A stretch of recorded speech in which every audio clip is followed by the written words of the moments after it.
देसी एनालिसिस में बात करेंगे, सबसे चर्चित मुद्दा इस समय वो है तालिबान का अफ़गानिस्तान पे कब्ज़ा। तालिबान ने महज 85,000 अपने लड़ाकों के साथ जा करके 3 लाख की अफ़गान सेना को महज 2 महीने से भी कम समय में खदेड़ दिया। इनफैक्ट कब्ज़ा कर लिया पूरे काबुल पर, अफ़गानिस्तान पर। अमेरिका की सेना ने विथड्रॉ कर लिया। इनफैक्ट ये भी कहा जा रहा है कि अफ़गानिस्तान की जो आर्मी थी, उन्होंने लड़ाई ही नहीं लड़ी, और जो आर्म्स और एम्यूनिशन अमेरिका की सेना उन्हें देती थी, ये बैकडोर से तालिबान को ही मुहैया करवाते थे। तो कुल मिलाकर के ये लड़ाई हुई नहीं जैसी होनी चाहिए थी, या जैसा रेजिस्टेंस एक आर्मी के द्वारा मिलना चाहिए था। वरना 3 लाख की आर्मी को 85,000 अनइक्विप्ड बाइक पे चलने वाले, छोटी-छोटे कारों में चलने वाले, पैदल चलने वाले लड़ाकों से को हराने में हारना एक एक एक बिल्कुल ही अचंभा है। लेकिन ये हो गया है। अब तालिबान अफ़गानिस्तान के शासक हैं और आने वाले समय में वो गवर्नमेंट का फॉर्मेशन करेंगे। वो कह रहे हैं कि अब हम तालिबान 2.0 हैं, यानी कि वो गवर्नमेंट हम नहीं हैं और वो शासक हम नहीं हैं जो हमने 1996 से 2001 के बीच में चलाया था। वो बहुत ही ब्रूटल युग था अल्पसंख्यक के लिए, माइनॉरिटीज़ के लिए, वुमेन के लिए और पूरी तमाम अफ़गानिस्तान के जनता के लिए। तो इस बार वो कह रहे हैं कि हम काफ़ी लिबरल व्यू के साथ आएँगे। इसके अलावा जो है यहाँ के लोगों का युवाओं का देखभाल करेंगे। अल्पसंख्यकों को कोई डरने की ज़रूरत नहीं है। महिलाओं को उचित अधिकार देंगे नौकरी में, शिक्षा में, और उनको हमारे कंधे से कंधा चलाकर मिलकर चलने की जो है इजाज़त भी देंगे। लेकिन हाँ, शरिया हमारा प्राइमरी कंसर्न होगा। तो ये तो अफ़गानिस्तान की बात है। वो 2.0 की बात इसलिए कर रहे हैं क्योंकि देखिए तालिबान जो है और अफ़गानिस्तान जो है वो एक वॉर इकोनॉमी बन चुका है। इस वॉर इकोनॉमी का क्या फंडा है कि अगर वॉर चलता रहेगा तो पैसा पंप होता रहेगा। या तो यूएसएसआर से पैसा पंप होगा, या रशिया से पंप होगा, या अमेरिका से पंप होगा। अभी के हालात में अमेरिका को बिल्कुल क्लियरिफाई हो गया था कि आप जितना भी समय लगा लीजिए, ट्रिलियन डॉलर की इकोनॉमी इसमें पंप करते रहिए, इनका कुछ नहीं होने वाला। ये अनडिफाइंड वॉर, इनडेफिनिट वॉर चलेगा।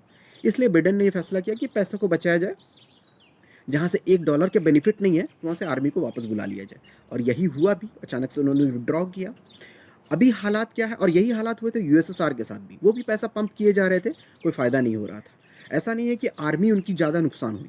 मुश्किल से 2300 अमेरिकन सोल्जर्स का सैक्रिफाइस करना पड़ा, और ऐसा ही हालत यूएसएसआर को भी हुआ था। लेकिन उन्होंने विड्रॉ किया, और उसको हम हार ही मानते हैं। दो सुपर पावर को हारते हुए अफ़गानिस्तान में देखा गया। अब तालिबान का क्या इशू है, उनको चाहिए सैंक्टिटी, यानी उनको अप्रूवल चाहिए। अप्रूवल इसलिए भी चाहिए क्योंकि उनको, उनके पास पैसे का सोर्स जो है, वॉर इकोनॉमी आप है नहीं अब आपको अफ़ीम का एक सोर्स है जहाँ से वो पैसा कमाते हैं, अफ़ीम या ओपीएम की खेती से, और दूसरा है उनका ड्राई फ्रूट्स की खेती से, जहाँ से वो थोड़ा बहुत पैसा कमाते हैं। अगर उनको वेस्टर्न कंट्री से जो ह्यूमैनिटेरियन एड मिलता था, यानी कि जो मदद की राशि मिलती थी, वो नहीं मिले तो उनकी इकोनॉमी काफ़ी ज़्यादा ख़राब हो जाएगी। अब क्योंकि ये शासक हैं तो इनको ही सरकारी कर्मचारियों को वेतन देना है, रोड कंस्ट्रक्शन, बिजली से लेकर के पेट्रोल से लेकर के हर चीज़ इनको चलानी है। तो they are concern about that, इसलिए चाहते हैं इनको सैंक्टिटी मिले, और ये एक मुखौटा लगा रहे हैं कि हम 2.0 हैं। इसी चक्कर में ये इंडिया से भी और अन्य देशों से भी ये इस तरह के वार्तालाप में है कि इनको अप्रूवल मिल जाए। अब क्या है इंडिया का रुख, देखिए फिलहाल के सिचुएशन में तालिबान को 3 कंट्री का तो फुल समर्थन है, रशिया, चाइना और पाकिस्तान। तो इन्होंने सैंक्टिटी भी दे दिया है, सपोर्ट भी करेंगे।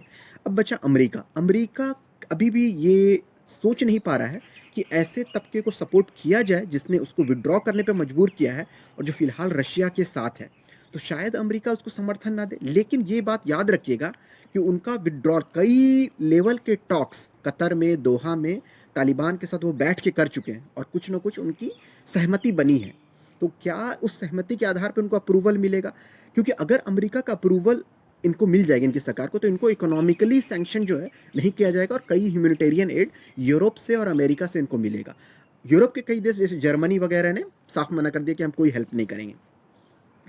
अब तालिबान के साथ हमारा क्या है? भारत देश का वही स्टैंड रहेगा जो स्टैंड शायद अमेरिका रखेगा, क्योंकि रशिया ने सपोर्ट कर दिया और हम रशिया के साथ हमेशा थे। लेकिन इस बार रशिया चाइना और पाकिस्तान के साथ है, तो यहाँ पर हम रशिया के साथ डायरेक्टली नहीं जा सकते हैं। शायद हम अमेरिका के साइड में ले सकते हैं, और हम ऐसा भी नहीं हो सकता है कि एक थर्ड लेवल का मतलब जो है अपना थर्ड फ्रंट खोल दें। वो काफ़ी हमारे लिए डिफ़िकल्ट हो जाएगा। तालिबान एक थ्रेट है पाक ऑक्यूपाइड कश्मीर के एरिया को लेकर के, क्योंकि मैंने पहले ही बताया कि वॉर इकोनॉमी है, ये पूरा रीज़न वॉर इकोनॉमी, इनको वॉर बहुत पसंद है।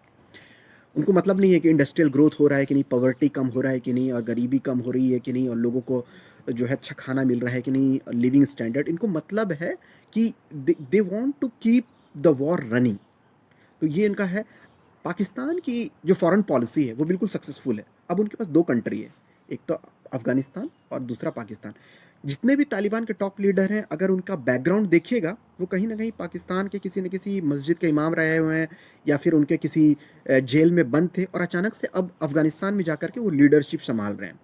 तो पाकिस्तान के पास एक बहुत ही ज़्यादा पावर कैडर्स के तौर पे वो मुहैया हो पाया है, जो शायद वो इंडिया की तरफ डाइवर्ट करते हैं। तो इंडिया की फॉरेन पॉलिसी अभी बहुत कायदे से विचार इस बात पे ही कर रही होगी कि हम इनको सैंक्टिटी दें या नहीं दें।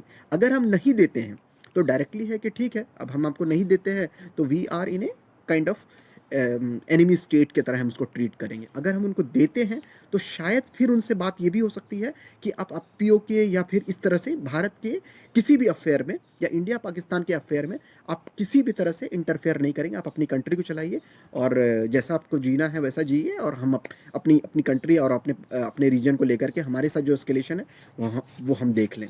लेकिन मुझे लगता है कि चाइना और पाकिस्तान का इंटरेस्ट इस पे होगा कि वो अफ़गानिस्तान के जो तालिबानी ग्रुप है इसका इस्तेमाल करें भारत के खिलाफ। ये हो सकता है। तो हमें इंडिया को अब चाइना के साथ भी एक बेहतर रिलेशन की तरफ डायरेक्शन में सोचना चाहिए। अफ़गानिस्तान अमेरिका के का जो व्यू रहेगा वो इम्पोर्टेंट तो रहेगा ही रहेगा। इसलिए जो है भारत सरकार ने अभी तक कोई भी फैसला जल्दबाजी में नहीं दिया। तो अभी तक हमारा कोई ऑफिशियल स्टैंड नहीं आया है कि हम क्या करने वाले हैं, मतलब भारत सरकार क्या करने वाली है। जो लोग समर्थन कर रहे हैं, जो लोग विरोध कर रहे हैं सोशल मीडिया में, वो अपना अपना खून जला रहे हैं। ना आपके विरोध करने से, ना आपके समर्थन करने से तालिबानियों का कुछ बढ़ने वाला है, ना उनका घटने वाला है, ना उनका फ़ायदा होने वाला है, ना नुकसान होने वाला है। आपका अपना कुछ फ़ायदा नुकसान हो सकता है। तो अभी सोच देखिए कि सरकार क्या इसमें डिसीजन लेती है, और उसके बाद ही मतलब आप अपने व्यूज़ रख सकते हैं। अलग अलग व्यूज़ हैं। बहरहाल मिलेंगे देसी एनालिसिस में किसी और टॉपिक पे। और आपको इस बारे में जानकारी अगर लेना है तो आप मुझे कमेंट में बताइएगा। हम और तफसीलात से इसके बारे में बताने की कोशिश करेंगे। देखते रहिए देसी एनालिसिस।